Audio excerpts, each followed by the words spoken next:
মামুন, কি আপডেট পাওয়া যাচ্ছে? তামিমের সাথে কারা কারা এসেছিলেন বিসিবিতে এবং তারা কোনো ব্রিফিং করার কথা নিশ্চয়ই কিছু জানা যাচ্ছে কিনা? এখন পর্যন্ত আসলে কোনো আনুষ্ঠানিক ব্রিফিং হয়নি এবং কেউ এখনো পর্যন্ত ক্যামেরার সামনে কথা বলেনি। তবে তারা একটা ব্রিফিং করবেন, নিজেদের মধ্যে এখন আসলে সমন্বয়টা করার কাজটা তারা করছেন।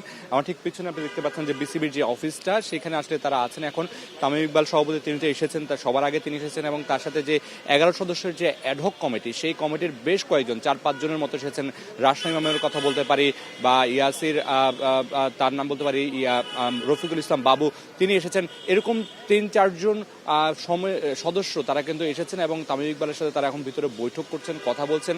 তাদের আসলে কর্মপরিকল্পনা কি হবে, যে লিগগুলো বন্ধ আছে সেগুলোকে কিভাবে আসলে খুব দ্রুত সচল করা যায় এবং বাংলাদেশ ক্রিকেট বোর্ড আসলে কিভাবে সচল থাকবে সেই পরিকল্পনাগুলো করবেন। এবং সেই সাথে আসন্ন যে নিউজিল্যান্ড সিরিজ আছে সেখানে আসলে বাংলাদেশ ক্রিকেট বোর্ডের ভূমিকা কী থাকবে, সেই সিরিজের আয়োজন নিয়েও অনেক জানেন যে একটা সিরিজ আয়োজন করতে গেলে অনেক ধরনের ব্যাপার স্যাপার থাকে।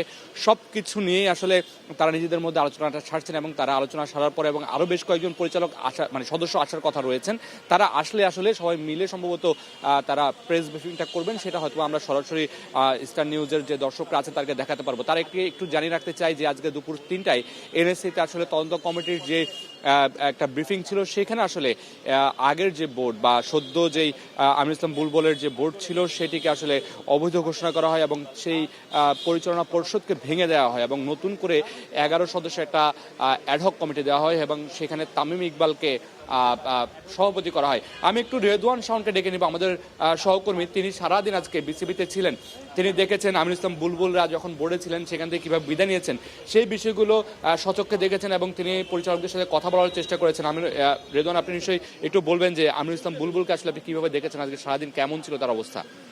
সারাদিন আসলে ব্যতিব্যস্তর মধ্যেই ছিলেন তিনি। আপনি জানেন যে পূর্বাচলে তিনি 12টার দিকে পরিদর্শনে গিয়েছিলেন ভবিষ্যতে মাঠটা কেমন হবে এসব নিয়ে আলোচনা করতে। এরপরে আসলে ঠিক 4টার দিকে তিনি বিসিবি ভবনে আসেন। ঠিক ওই সময় কিন্তু এনএসসিতে আসলে শুরু হয়েছিল সেই প্রেস ব্রিফিংটা, যেটা সম্পর্কে আমরা জানি যে যার পরেই আসলে এই বোর্ডটা ভেঙে যায়। তিনি যখন প্রবেশ করেন বেশ চিন্তিত মনে হয়েছিল, তার মুখে আসলে হাসি ছিল না।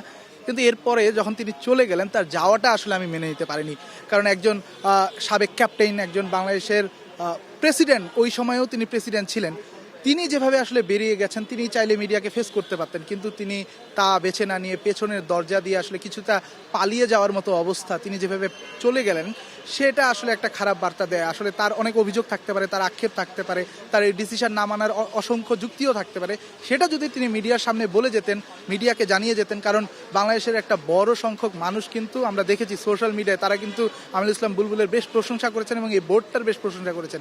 তারাও কিন্তু আসলে তাদের প্রতিক্রিয়াটা জানতে চায়, সেটা শেষ পর্যন্ত আর কি তারা জানতে পারেনি। এরপরে আসলে নাজমুল আবেদিন ফাহিমও বের হয়েছেন, তিনি বলেছেন আসলে কথা বলার কিছু নাই, অনেক কথা বলেছি, এখন আর বলার কিছু নাই।